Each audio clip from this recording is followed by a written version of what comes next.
Hello மக்கள், இன்னைக்கு நம்ம எங்கே போகிறோம்னா மலை மகாதீஸ்வரா வைல்ட் லைஃப் சாங்சுரி. அது எங்கே இருக்குன்னா அஜிப்பூரால இருக்குது. நம்ம கோயம்புத்தூர்லேருந்து 11:30 கிளம்பியாச்சு. கிளம்பி பனாரி ரீச் பண்ணப்போ 1:30 இருக்கும், அரௌண்ட் 1:30 இருக்கும். 1:30 பனாரி வந்து ஸ்டார்ட் பண்ணி உள்ளே போகிறப்போ பிளைன்ஸ் ரெண்டு பக்கத்துமே நல்ல பச்சை பசேரின்னு அந்த புல்வெளின்னு சொல்லுவாங்க இல்லையா, அந்த க்ரீன் கலர், அதை ரெண்டு பக்கத்துமே பச்சை பசேரின்னு இருந்தது. அதை பார்க்குறப்பே ரொம்ப மனசுக்கு இதமாக இருந்தது. அதே சமயம் நம்ம போகிற இடம் வந்து first newly opened wildlife safari அஜிப்பூராவில். அதனால நம்ம என்ன நினச்சிருந்தோம் அப்படின்னா, இதுக்கு முன்னாடி பந்திப்பூர் அதெல்லாம் போயிருந்தோம். ஸோ அதே எக்ஸ்பெக்டேஷனோட செட் பண்ணியிருந்தோம், நிறையா வைல்ட் லைஃப் கிடைக்கும் அப்படின்ட்டு. அட் த சேம் டைம் பார்த்தீங்கன்னா நல்ல வெயில் வரேங்க நாங்கள் ஏறுற டைம். அதே சமயம் குளிரும் நல்லா தான் இருந்தது, ஒரு மாதிரி வார்மாக ஃபீல் பண்ணோம். ஸோ இந்த சஃபாரி வந்து கரெக்டாக வந்துட்டு ஆஃபீஸ்க்கு எதிர்த்தாப்புல தான் இந்த சஃபாரியும் ஸ்டார்ட் ஆகும்.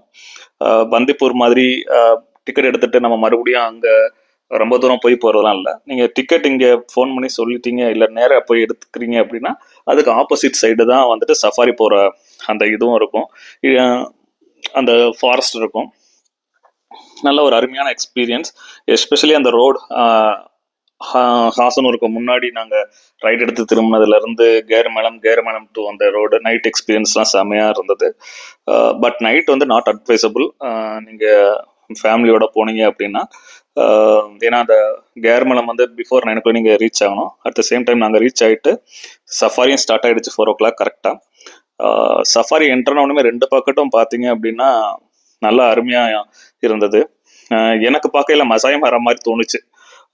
ஒருவேளை என்னோட எக்ஸ்பெக்டேஷன் அப்படி இருந்ததா என்னன்றதெல்லாம் எனக்கு தெரியல. நல்லா மசாயம் வர மாதிரி வியூ இருந்தது. ஃபஸ்ட்டு ஒரு 1/2 hour எங்களுக்கு எதுவுமே இதில் நார்மலாக வந்துட்டு டீர் அந்த மாதிரி தான் கிடச்சது. கொஞ்சம் தூரம் கழித்து அப்படியே போயிட்டே இருந்தோம். யூரோஷியன் ஹூப் பேர்டோட குரூப்ஸ் நிறைய அங்கங்கே இருந்தது. அதை எங்களால் வீடியோ எடுக்கலாம், பட் வந்து கிளாரிட்டியாக ஒரு ஃபோட்டோ எடுக்க முடிஞ்சது, ஏன்னா டேலைட் நல்லா இருந்தது. அதுலேருந்து கொஞ்சம் தூரம் போனோம் அப்படின்னா ஒரு மரம் வந்து அந்த டேம்குள்ள மொட்டையாக இருந்தது. ஸோ அந்த மரத்தில் பார்த்தீங்கன்னா ஒயிட் ஹெடட் வல்ச்சர் வந்து நிறையா இருந்தது. ஒரு 6 கிட்ட நாங்கள் பார்த்தோம். அது கொஞ்சம் டேலைட் சரியாக இருந்ததுனால எங்களால் சரியாக எடுக்க முடியல. கொஞ்சம் தூரம் அதில் இருந்து அப்படியே போயிட்டே இருந்தோம். இந்த டேமை சுற்றி வர்றப்போ இந்த ரிவர் வந்துட்டு இந்த ரோட்டை கடக்கிற மாதிரி இருந்தது. அது ஒரு புது எக்ஸ்பீரியன்ஸாக இருந்தது. அந்த ஜீப் அதுக்குள்ளே போய் அதுக்கப்புறம் அந்த வைல்டு லைஃப் அந்த சஃபாரியை வந்து கண்டினியூ பண்ணப்போ ஒரு அருமையாக இருந்தது. இது எல்லாமே டேமை சுற்றி தான் நடந்தது. இப்படியே கொஞ்சம் தூரம் almost end of the safari வந்துட்டோம். அந்த டைம் தான் வந்து ஒரு டேர்னிங் கிடச்சிச்சு. நாங்கள் ஒரு நல்ல கம்பீரமான ஒரு டஸ்கரை பார்த்தோம். அங்கே சஃபாரி வந்தவரும் எப்படியாவது யானையை காட்டிடணுன்றதுல கைடும் கரெக்டாக இருந்தார். அதே மாதிரி யானை இதை காட்டினாங்க. இங்கே வந்து மொத்தம் 8 டைகர்ஸ் இருக்குது, 5 மேல் 3 ஃபீமேல். பட் நம்ம நேரத்துக்கு நம்ம பார்க்க முடியல. அதே சமயம் இன்னொரு டஸ்கரும் பார்த்தோம், அது நல்லா மறைஞ்சிருந்தது. இங்கே ஃபேமஸான யானை வந்து ருத்ரான்றது. இங்கே டிக்கெட் பார்த்தீங்கன்னா பெர் ஹெட்டுக்கு 400 rupees.